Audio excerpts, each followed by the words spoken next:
When your Porter Cable 20-volt battery refuses to charge, the most common symptom is a red flashing light on the charger. This red flash indicates the charger has detected what it believes is a bad or faulty battery. The root cause of this issue is typically unbalanced cell voltages within the battery pack. Lithium-ion batteries contain multiple individual cells, and when these cells have different voltage levels, the charger's protection circuit prevents charging to avoid potential damage. A widely used solution is jump-starting the battery. This technique involves connecting a working battery to the problematic one to provide a small charge that can reset the internal protection circuit and balance the cell voltages enough for normal charging to resume. To perform the jump start, connect the positive terminal of the working battery to the positive terminal of the problem battery and the negative to negative. Maintain this connection for approximately 15 seconds. This brief connection can provide enough charge to reset the battery's protection circuit.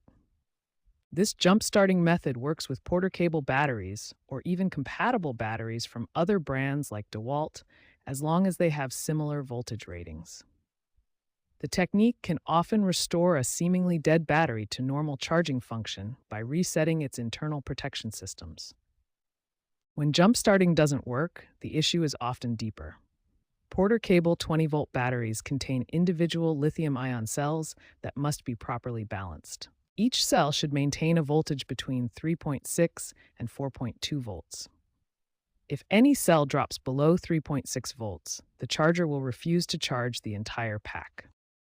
Manual cell balancing requires carefully disassembling the battery pack and charging each cell individually using a specialized lithium-ion charger. Warning: manual cell balancing involves significant safety risks, including fire and injury. Only attempt if you have proper knowledge and equipment. For safer results, consider professional battery rebuild services.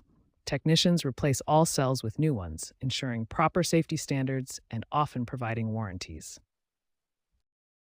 Proper disposal of lithium-ion batteries is crucial for environmental safety. Take old batteries to authorized service centers, electronics retailers, or municipal recycling programs. Never dispose of them in regular trash. Remember, advanced battery reset methods require technical expertise and carry safety risks. When in doubt, seek professional assistance for the best and safest results.